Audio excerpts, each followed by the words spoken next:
All right, everyone. We're about to get started, but I do have a couple of announcements.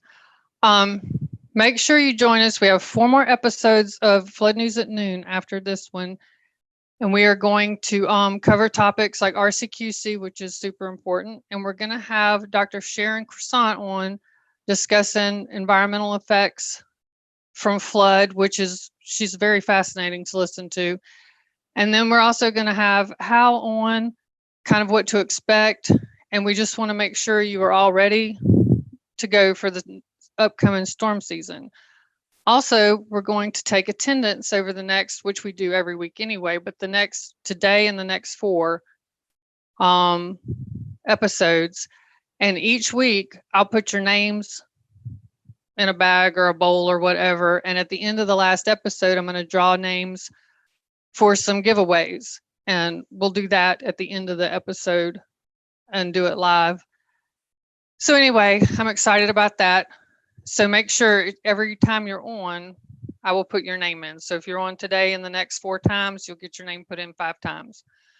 All right, so let's go ahead and get started. Today's speaker is Miss Wendy Strow, and by now she should be a familiar face to most of you. Wendy joined CNC 5 years ago this August and began her career in the flood industry 29 years ago with Hurricane Andrew. Wendy was a partner in her family's flood adjusting business until opening her own office in Southern California, servicing lender-placed property and flood claims for Lloyd's of London. In 2010, Wendy became a general adjuster for SFIP, resolving coverage issues and congressional complaints, and re-inspected over 250 flood claims, now known as the RCQC process, for 7 WYO carriers following Hurricanes Irene and Lee in New York and New Jersey. Wendy specializes in complex coverage analysis and dispute resolution. Since 2014, she has served as a subject matter expert in nearly 100 litigated flood claims. Wendy currently leads CNC's rapidly growing private flood unit for both domestic carriers and the London market. When Wendy is not working, she loves to, well, who are we kidding? Wendy's always working. Please welcome Miss Wendy Strow. Hi, Julie. I just threw that in for Julie at the end. I do like to travel, I guess, if I'm not working. But anyway, thanks for having me. Can everybody hear me okay? Let me get a couple of thumbs up just to know Yes. the volume's all right. Okay. So, and then just that little bio reminds me that today's my dad's birthday. So a shout out to him. He got me started in the business, and he retired as an adjuster with over 40 years in all lines. And then at the last quarter of his career was as a flood specialist. And our family kind of had parallel beginnings with CNC and the Fowlers. But obviously CNC has gone and grown by leaps and bounds. And I'm really happy to be a part of this company and this family-owned business. So today we're going to talk, it's a pretty brief segment today for the Flood News at Noon series, but we wanted to kind of zoom out from a lot of the individual coverage topics that we cover, that we discuss, and talk about the policy itself. The SFIP, or the Standard Flood Insurance Policy, that's issued by FEMA. It's a document that if you're a seasoned adjuster, you probably know it pretty well, but if you're a newer adjuster, it's important to understand that this document dictates almost everything we do as an adjuster. And that a lot of these requirements that we think we're fulfilling because the carrier asks for it, or CNC, or your IA firms ask for it. In fact, it all lives within the policy. And so we just wanted to give you a little zoomed out view of how the policy works, how it's constructed, and really how to use it in your everyday practice. So I put a little quote here that says, learn it, know it, live it. I was going to try and put a little Brad Hamilton clip from Fast Times at Ridgemont High, but I'm not that tech savvy, so you'll have to just look it up later. So we're going to talk just a little bit about how the policy operates as soon as I can figure out how to change, make the,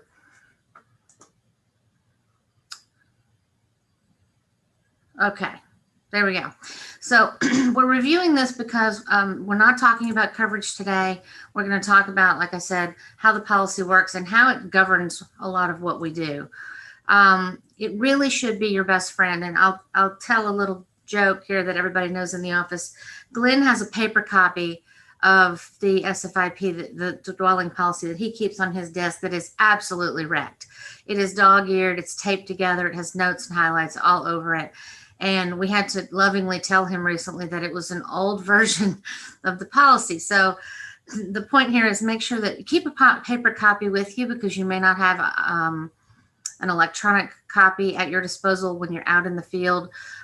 Read it, highlight it, make yourself very familiar with it. And also, the way our policy is issued now by FEMA, there is a left side policy language and right side guidance that comes from FEMA in the manual, and it's very good to have those at your disposal. I will tell you that it doesn't matter how long you've been working claims, and like she said, I've been in almost 30 years. I have my policy open every single day, every day. Don't try to commit any of it to memory, and don't trust your memory, because a little word change here or there makes all the difference when you're trying to apply coverage or exclusions. The policy is going to tell you who is a party to the contract and who is not, what property is and is not covered, where you can find that information. That's the most important element in today's talk, is to know how to find information and how to use the policy to your advantage, and to get you more successfully through a claim. Learning obviously about when conditions and exceptions apply. That's what we spend a lot of time talking about when we're discussing coverage issues. And then why. The answer to many of the policyholders' questions are in the policy. Know the policy pretty well, because when they're saying, well, why are you doing this? Or why can't you cover my my car, my pool, my fence? There's a reason why things aren't covered, and they're listed in the policy. If you have that at your disposal, if you're familiar with it, you can pull that information out and share it with them on the spot, and it gives you an air of confidence, and then they have more confidence that you're telling them the truth because you can back it up. So we're going to run quickly through the sections, and just so that you know what each section is and kind of how it works. The first one is the insuring agreement, and this identifies that FEMA is offering a policy of coverage through the National Flood Insurance Act of 1968 and through the Code of Federal Regulations. For any newer adjusters who may not know this or fully understand it, the flood insurance program is an act. It's a congressional act, and any significant changes have to be approved by Congress, which is why it's a glacial pace to get things changed, like fee schedules and policy language and so forth. But and I'll mention as a side note while we're talking about that, coming, I think this October, there will be a policy update issued. And so throughout this presentation, I'll point out a few little things that you'll see, some nuances that are getting updated. That just gives you an idea of how they're, they edit. There won't be significant coverage changes, but there will be some clarifying language in some areas where they've cleaned up punctuation and different things like that. But again, this is a federal policy. It's a federal program. And at times, if the policy doesn't specifically state, or it's silent or unclear on an issue, the Code of Federal Regulations gives the administrator a wide berth in issuing documents such as the manual, bulletins, and other publications that clarify or interpret or narrow or expand the coverage as it was intended in the policy itself. So sometimes we have to lean on documentation that's outside of the policy, but the CFR gives us the right to do that, and the administrator the right to issue that guidance to help us when we're working claims. Section 2, definitions.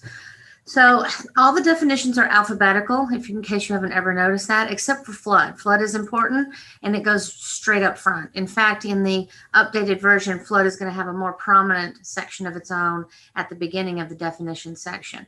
A couple of significant definitions that we talk about and discuss and train on constantly: the basement, building, direct physical loss by or from flood. That's your biggest and your first hurdle in any claim. If you can't establish that we have direct physical loss by or from flood, and you can't meet the definition of a flood, you don't have a claim.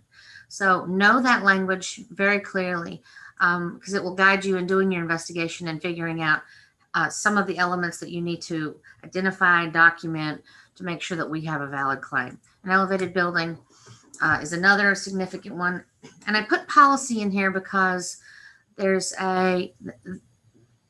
sometimes you think you're going to look in the areas of coverage and exclusions to find information, but in fact, some of it lives directly in the definitions. And this is a great example. We only cover one dwelling. I think that's common knowledge, but you might not be aware that you have to look in the definitions to find out why, because the policy is intended to be issued for one dwelling, which you described in the application, you being the policyholder, and no other buildings. We do have obviously an extension of the 10% of coverage A for the detached garage, but still only the one building. So in its purest form, this policy covers flood to a building and contents. That's it. Flood, building, contents. The rest of the policy is helping you understand what a flood is, what the building is and is not, and what the contents coverage entails and what it doesn't. All right, I put sections 3 and 4 on the same screen because they're a little bit like two sides of the same coin. But at the very beginning, at the very top of the section, it makes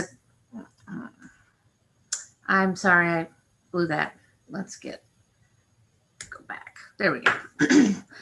Okay, in property covered, it starts out saying we insure against.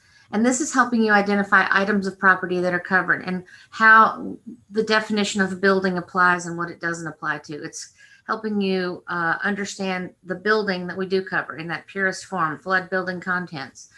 And then the flip side is we do not cover. And these are things in this section, in section 4, that this policy was not intended to cover and was not written to provide coverage for lots of things. I'll just run through the under property covered. We talk a lot about elevated buildings, post-firm, pre-firm, things outside the building. So when you're talking about property covered, think about the building and what it's intended to cover and what's outside the building that is not covered and so forth. In property not covered, always think outside the box. And by box, I mean the building footprint, that envelope, whether it's a four sides or 8 sides or 9 corners, it doesn't matter how complex the building is, it's still the box. So we're essentially learning in the property not covered section that we don't really look outside of that box or over the water or under the ground or anywhere else outside of that proverbial box for coverage. We want to stick to that box only for the most part. And obviously in every section, there are some exceptions. There is some stretch in a few areas, which is why you need to know the policy language very clearly. Be familiar with all those exceptions. Highlight your copy, circle things, make it easily available to you. When you come across a coverage issue, you don't have to spend all day searching for it. All right, section 5, exclusions. Exclusions gets away from the property and the items and the things and talks more about events and perils and causes of loss that are not covered, because again, we cover flood. This is a one peril policy. It's flood only as defined by the policy, but nothing else. Anything else that happens to the policyholder or the policyholder incurs, whether it's indirectly related to the flood itself or not, these exclusions apply. It's a single peril policy. You want to stay very narrowly in that lane. And I'm not going to go through all the exclusions, but I'm just going to point out a few areas of exclusions, the types of things that your brain should automatically drift over to. We don't cover that. It's not direct physical loss by flood, so it's outside of that lane. Financial and economic losses. A great example there is living expenses. Even though someone is displaced due to a flood, the cost of living elsewhere is a financial or economic loss. It's not direct physical loss by or from flood. Permits are another example. We see that very often in contractors' estimates, and that is a fee imposed by a local municipality. It's not direct physical loss to the building.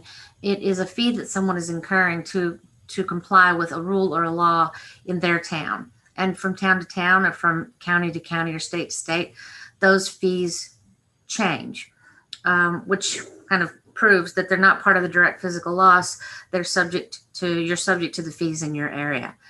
Another significant area of exclusions is time. And we do spend time talking to you about loss in progress. It's very important in your investigation to figure out when that loss occurred and make sure that it occurred within the time frame of coverage that the policyholder purchased.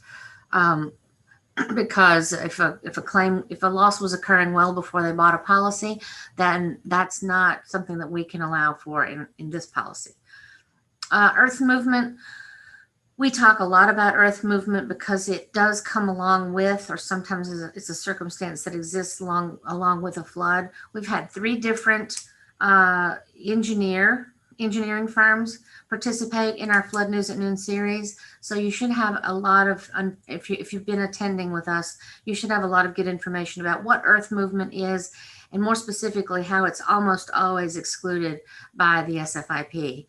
There are obviously conditions that can be granted, that can grant coverage, but for the most part, the flood affecting the building is what we're looking to cover in that narrow lane. Things that happen to the earth, or when the earth moves, compacts, shrinks, all those kinds of things that then create problems for the building, those are areas of coverage outside the flood lane. So just be aware that that's a significant area of exclusions. And then another area is water damage. There are so many ways that water can affect a property. Most of those are not going to be covered by flood. Flood has a very specific definition, which is why it has its own section in definitions. And we have to make sure that that set of circumstances occurred so that we have a covered flood. I'll mention something in water damage.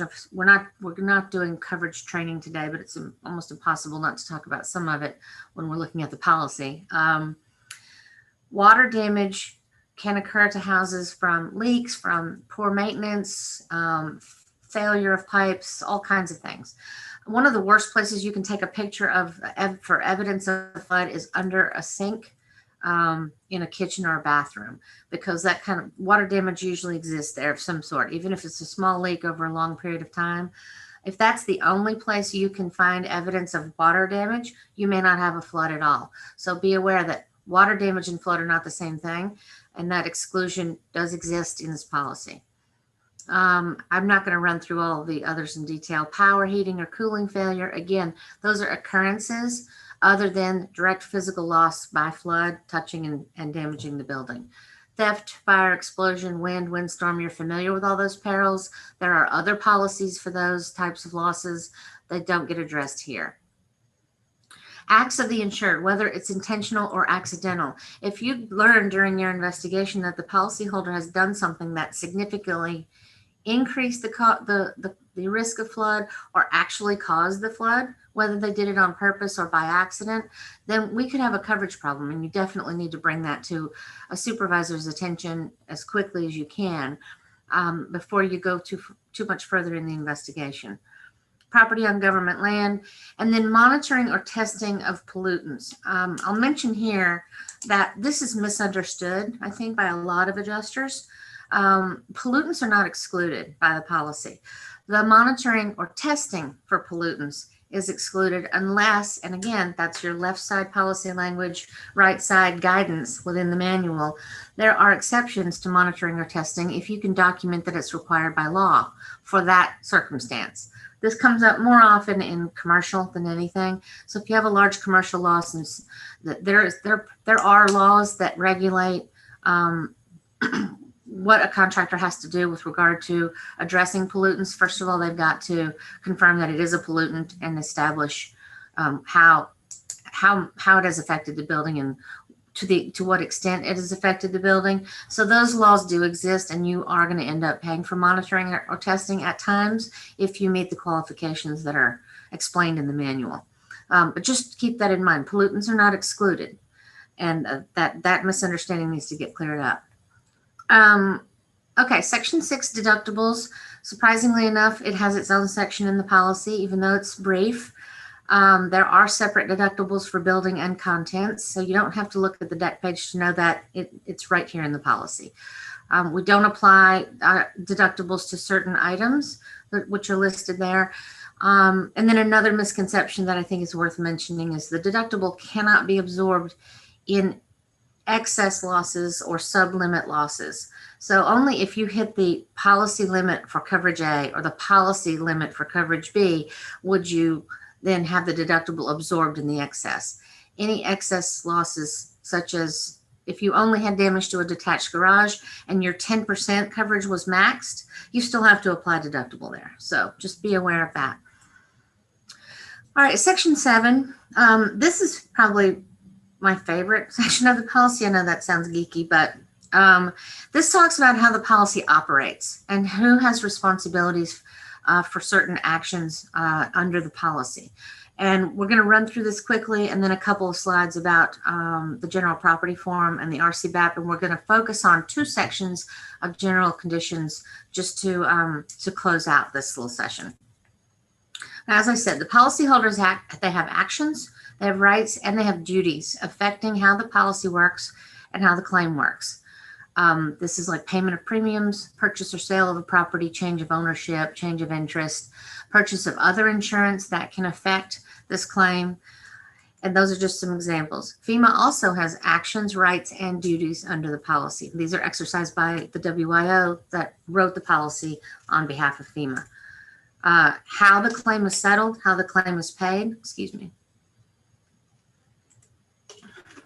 And then there's some special circumstances that are also addressed in here, such as continuous lake flooding, dispute resolution, how the appraisal process works. The policyholder appeal is actually mentioned in the manual and given out to the policyholder in the claims handbook, but the appraisal process and the circumstances surrounding the lawsuit are also addressed here. One thing I didn't mention, but I'll just throw in here, is that there's a section on pair and set clause, which I think is an odd place to have it. It belongs to me under property covered or property not covered, but you can just be aware that it's there. When you go home and read your policy, you'll know. So in we'll go back to section 7 and discuss two specific areas in just a moment. Section 8, liberalization clause. I just copied and pasted the whole thing here because it's very short. Essentially, if we want to give you more coverage for no money at all, we can do that. That's all this really says. And a great example of that is recoverable depreciation. Even though the policy states that recoverable depreciation is to be withheld until the policyholder performs repairs and documents those repairs and claims that recoverable depreciation within 180 days of the date of loss, that policy provision is not enforced. It hasn't been enforced in well over a decade. So that's an example of where the program can offer more coverage if it's offered to everyone and it doesn't cost them anything extra. Okay, Section 9. Section 9 sort of bookends Section 1, which is this is a federal policy written under a federal program, and the regulations issued by FEMA, the National Flood Insurance Act, and federal common law. At times we have claims that are disputed. The policyholder obviously has a right to hire a public adjuster or an attorney.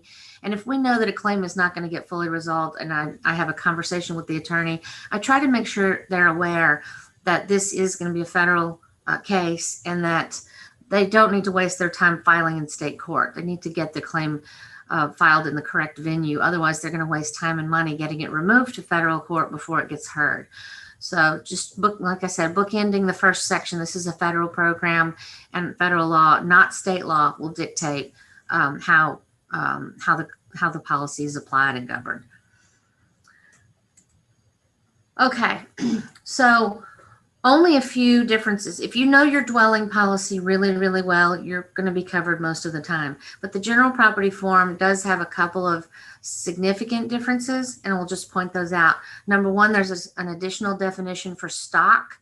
So that addresses when you have a commercial build or a commercial policyholder that owns a business and they have goods for sale, inventory. Definitions include stock there. Tongue-tied today for some reason. In Section 3, property covered, I'm bringing in a couple of slides that come directly from our flood certification presentation, just to show you that exact wording. There are just a couple of changes. And then under personal property, the location of the property makes a difference. And then you have a requirement that you identify the property as either household or other than household. We don't have the option of covering both. So just be aware of that. And then under special limits, the only thing I'll mention is that when we have items that are subject to special limits, they're subject to special limits even for a business. And a great example of that is a jewelry store. If you have a claim for a jewelry store, they're still only going to get $2,500 for jewelry. Hopefully their agency has served them well and bought them other coverage. But just be aware that that's a difference here from the dwelling form. And I'll show you this. When I mentioned personal property, the location of the property makes a big difference. In the dwelling form, we cover the personal property inside a building at the described location. So it could be inside of any building, even if it's not that insured home. Under the GP, it's much more narrow. Inside the fully enclosed insured building. So again, these are only 2 or 3 words. It's a very subtle difference in the language, but a very big difference in what we can and cannot do under the policy when we're talking about a claim. So again, knowing your policy, knowing where that language exists and how it works, it's really good. That's very good off-season homework for you to do, so that when you need to reach out for that language in a claim, you have a command of the document and you know where to go to it quickly.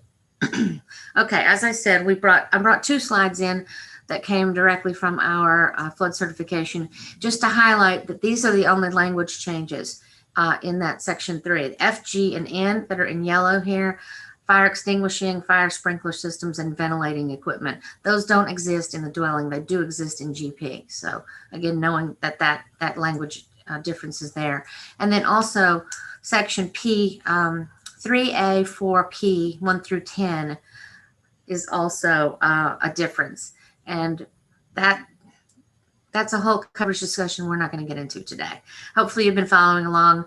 And I'll stop here and mention also that our training team, led by Craig Fowler, is putting out a tremendous amount of new content very soon. We're going to start, we do have a YouTube channel, I understand now, and there's additional content that's being recorded and getting ready to publish, so that you guys have information at your fingertips all year long. So make sure that you're always checking with our website or checking with your examiner if you're working with us, and finding out what new training opportunities are available, because it's out there. Okay, RCBAP, 1 slide only, 1 significant difference, and that is the addition of a coinsurance section. RCBAP policies are applied either with actual or with full replacement cost or a coinsurance penalty, not ACV.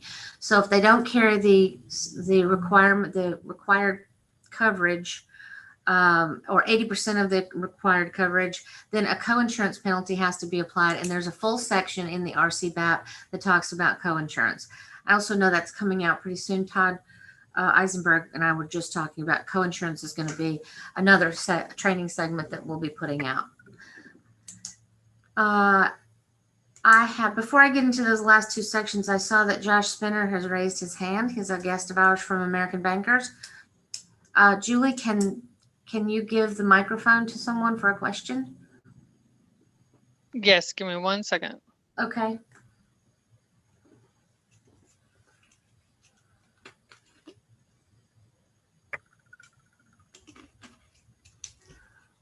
Josh? Okay. Can you My hear apologies. Josh? Okay. I clicked on that button by mistake when I was navigating Windows. You just wanted to make a cameo appearance for us? Is that it? Sure. Okay. Good afternoon, folks. That's fine. Well, we're going to do a couple more sections, and then if we do have any questions, we'll give you guys a chance to ask them for us. I believe, as usual, you can type those in, and Julie can see them if you don't want to come on the mic. So we'll just move into the last 2 sections that I really wanted to spend a little time on. And these are both sections found in Section 7, General Conditions.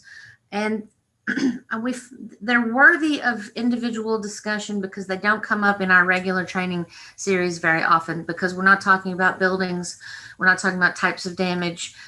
These are conditions that dictate every claim all the time. They apply to every policyholder, every claim, every day, and they dictate a lot of what we do. And I want to make a very particular point here in getting into this. We find that if the adjuster has not filled out certain information or collected enough documentation, the claim will come back from the carrier, and then the adjuster will reach out to the policyholder and say, well, I finished up your claim, but it looks like your carrier wants more information. And that is absolutely not true, and we do not want to characterize it in that way. These requirements existed the day you got the claim. And so the best way for you to serve yourself and the carrier and the policyholder is to know these requirements and to be prepared to discuss them with and help the policyholder fulfill them. So these aren't optional. They're not case by case. It doesn't depend, like I said, on whether the carrier asks for it. Assume you're going to need to address all this information all the time. It's part of our regular procedures. I'll also make the point that the policyholder, and it is called requirements in case of loss, the policyholder has responsibilities. And they may not know that until you tell them. You may be the only person who ever lets them know this. So if you do so in an informative and helpful way, when you start up the claim process with them, you'll get better results. They'll be more informed, and I think the whole claim will go a lot more smoothly. So 7J, requirements in case of loss, you'll probably hear me talk about that a lot because it encompasses the proof of loss requirements, and we'll get to that. Just be mindful, as I pointed out before, if you're talking about the RCBAP, this will be 8J because there's an additional section added there. So, but normally we just call it 7J. All right, policyholder is required to do the following. It says you must. These are not optional. Give prompt written notice to us. Now, we know that the policyholder can call in a claim, that's fine, but it still needs to be prompt. The key word there is prompt. So you know if you get a claim that's late reported, we ask you to take a non-waiver. That's to let the policyholder know that there's a potential violation.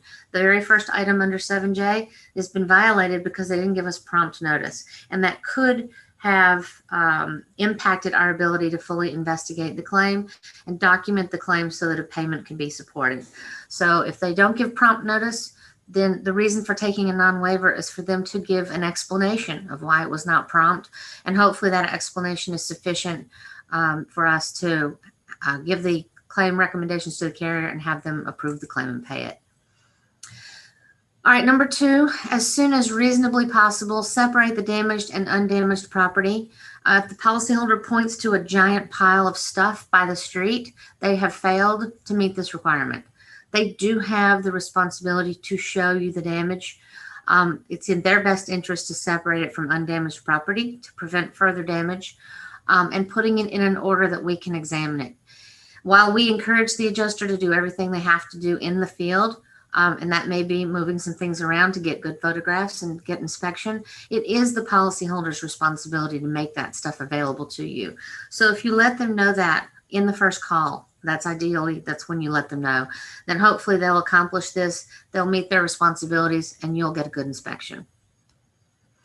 All right, and the third one is preparing an inventory of damaged property. Essentially, if the policyholder is going to cooperate with you, your inventory typically serves as their inventory, but it doesn't relieve them of their responsibility to document what they're claiming. So even though you help them write an inventory, if you can't observe all the information or you can't access all the items for inspection immediately, it's still up to them to make sure that all of that inventory is written down. And attaching bills, receipts, and related documents, also not optional. If we need to document an $8,000 couch, the policy gives us the right to ask for that because it is their requirement. It's written in the policy, and it's not something that we wait for the carrier to say, you know what, I need documentation to support this. You should know that it's there, and you should help the policyholder meet it at the beginning. Going on to this section is number 4, 60 days after the loss, send us a proof of loss. Everyone is familiar with what a proof of loss is. I think we have a misconception in the industry that a proof of loss is a form. It's not a form, it's a collection of information that the policyholder submits and swears to support the amount of money they're claiming.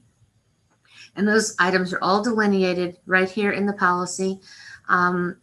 What you should do is talk to the policyholder about their proof of loss requirements at the beginning and not at the end, and let them know that if they cooperate with you, your job is to help them check off all these boxes.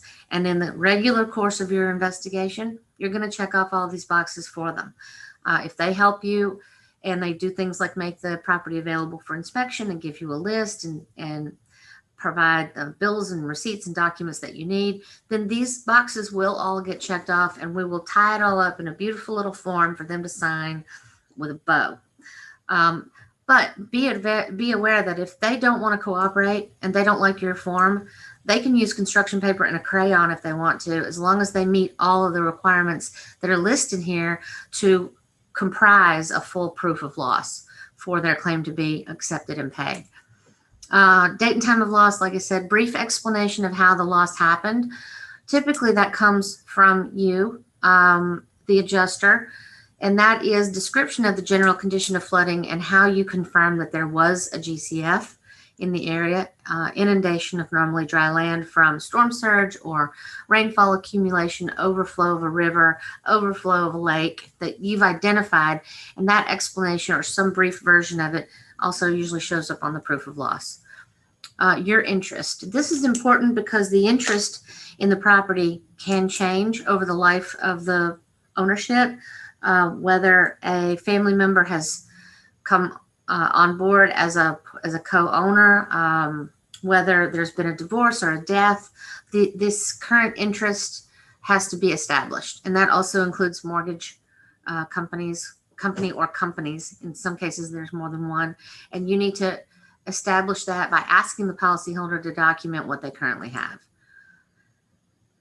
Okay, details of any other insurance that may cover the loss. Again, this is not optional. We ask for other insurance, and it doesn't say other flood insurance. It says other insurance. So you should always be asking the policyholder to provide you with the information for their other insurance coverage, which is typically a homeowner's policy, or in commercial, they may have a commercial package policy and so forth. Get that information and put it in the claim file because the policyholder is required to provide it. Changes in title or occupancy, I kind of alluded to that under C, making sure that whatever is on the loss notice that you receive is still accurate, and if it's not, document the changes. Specifications of damaged buildings and detailed repair estimates. While we, hire the adjuster to do that, it's still the policyholder's responsibility to do so if they don't agree with what you've written. We're here as a courtesy, and that's stated in the policy. But and that's because the policyholder doesn't know how to write an estimate. They can obtain an estimate from a contractor, but very often we find that for a number of reasons that can't necessarily be used, or it doesn't document only the flood damage. It could include a lot of other things. Names of mortgagees and anyone else having a lien, charge, or claim against the insured property. Again, C and E and G are all very similar. Who owns the property? Who has a financial interest in the property? And establishing whether that has changed since the policy was originally written. Details about who occupied any insured building at the time of loss and for what purpose.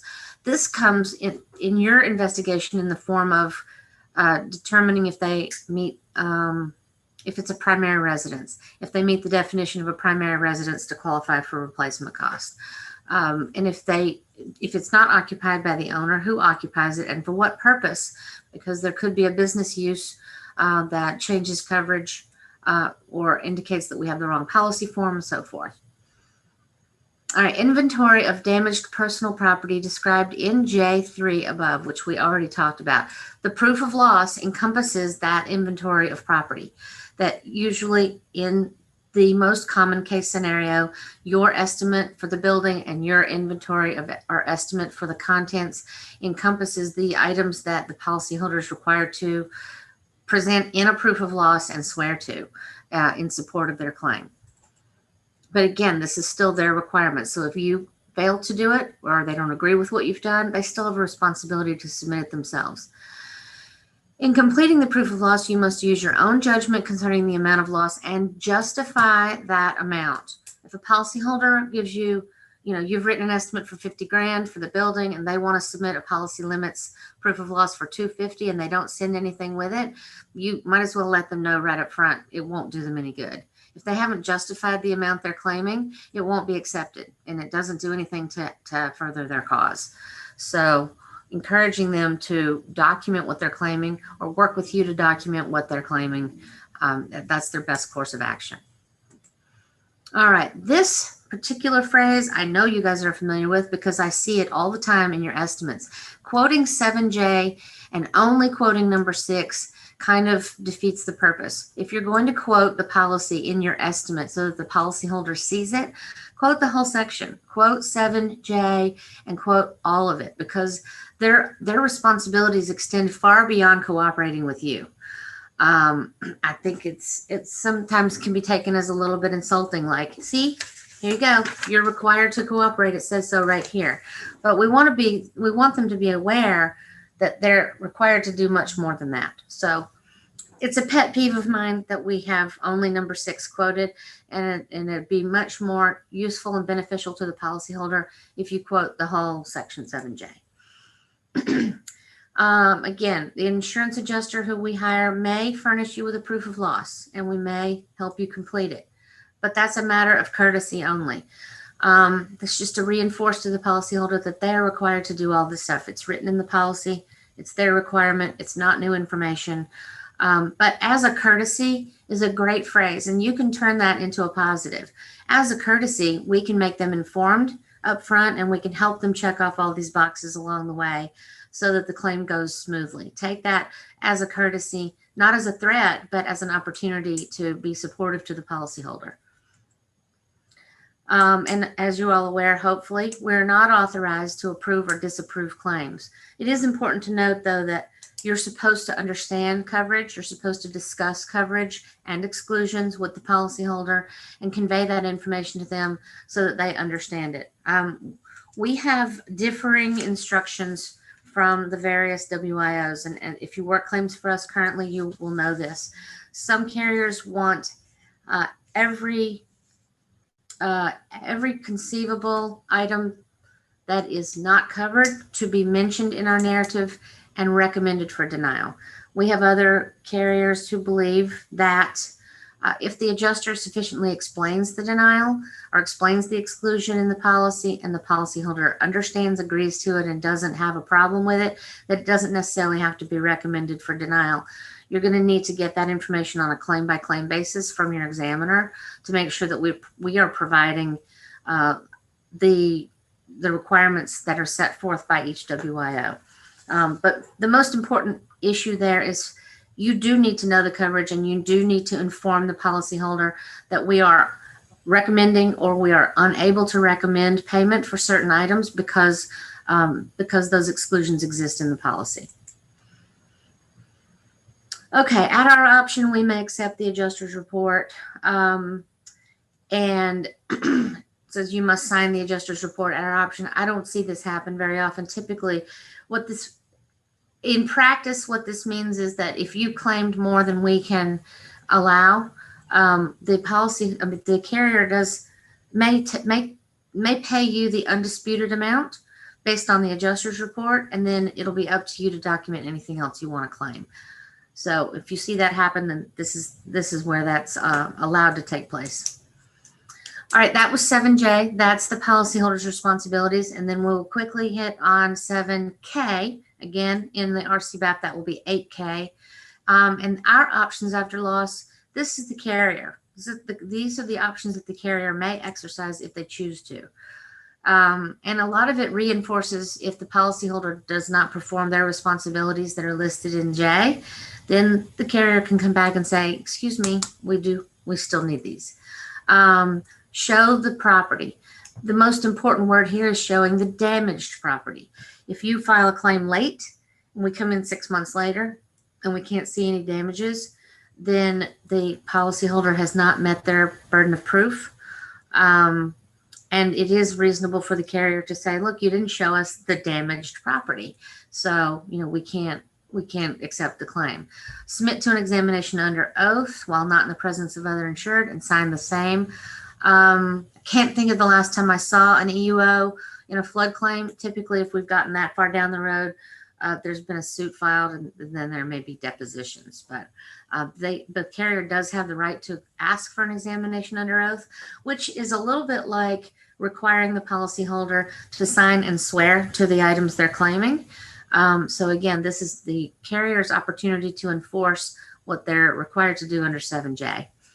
Permit us to examine and make extracts and copies of a whole host of stuff, but essentially policies of insurance, which was named in 7J, condo association documents.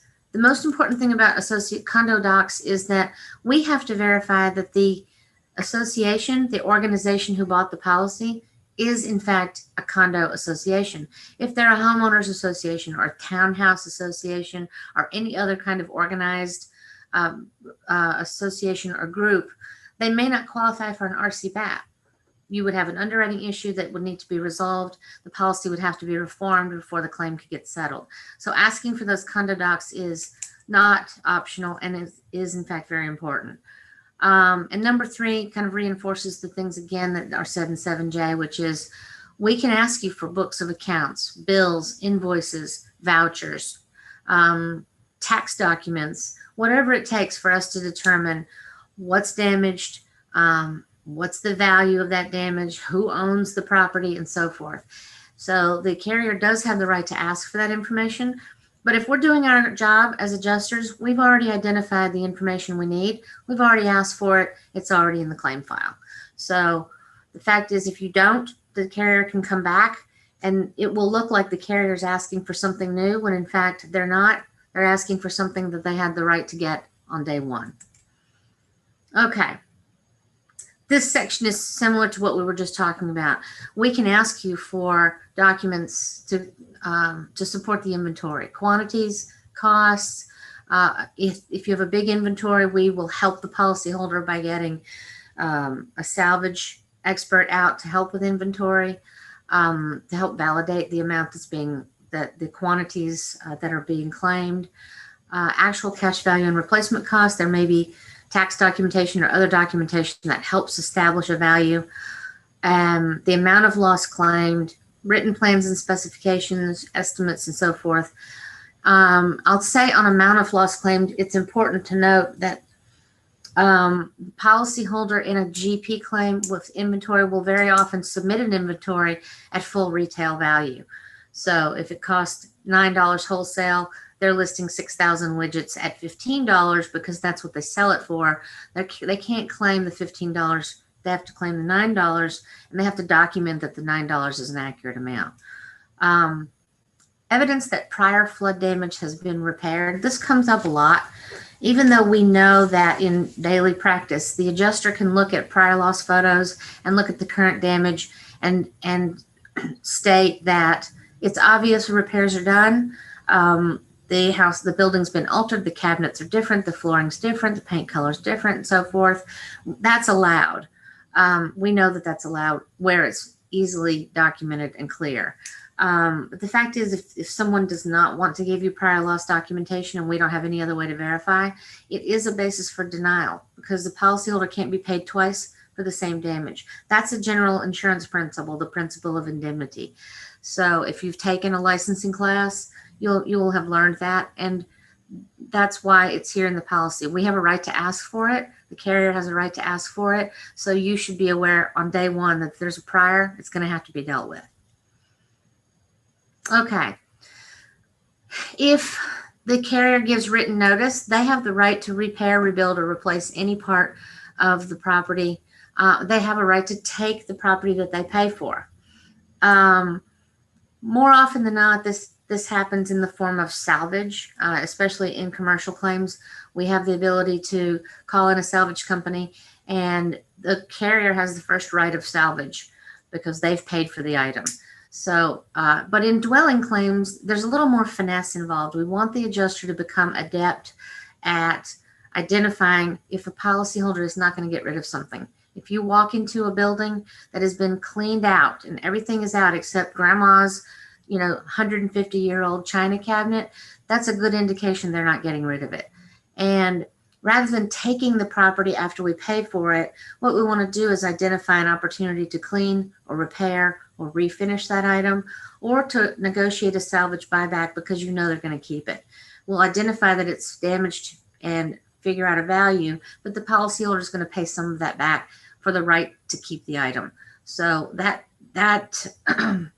that information is built in again into the policy, and you'll understand hopefully why it's asked for and why you're required to address salvage when we on every claim. It belongs in your narrative. So that is it. 7J and 7K were the features, obviously, of our little policy overview. I just want to leave you with a couple of quick comments. Learn this policy, know it, make it a companion, make it something that helps you. Don't just reach for it to prove that you're going to deny something.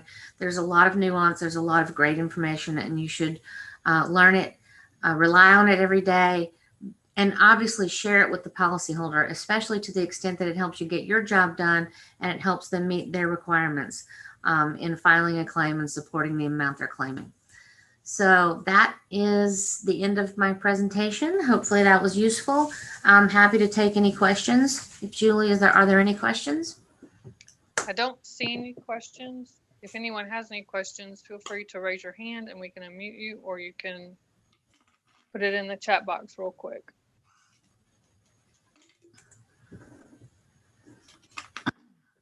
Well, while we're waiting to see if there are any questions, I'd like to say thank you very much for attending, everyone. Especially, we have some representatives from our various carriers, and we love having them on. I know Julie will probably remind you, we have 4 more sessions scheduled for our Flood News at Noon series. The tropics are heating up. I know if you guys are not watching Hurricane Hal, he's posting every day on social media with weather updates. If you've got to get the computer updated, get the bags packed, get yourself a new laser level, whatever you got to do, get gas in the truck, and get ready to go. It's going to be a good season. I think that's it, Julie. I think so too. Okay. Yes, remember we have 4 more episodes, and on the last episode, I'll be drawing names for giveaways. So make sure you attend the next 4 sessions. Everyone who was here today will have your name put in for the drawing at the end. So we hope to see you soon, and have a good next 2 weeks. Bye. Bye.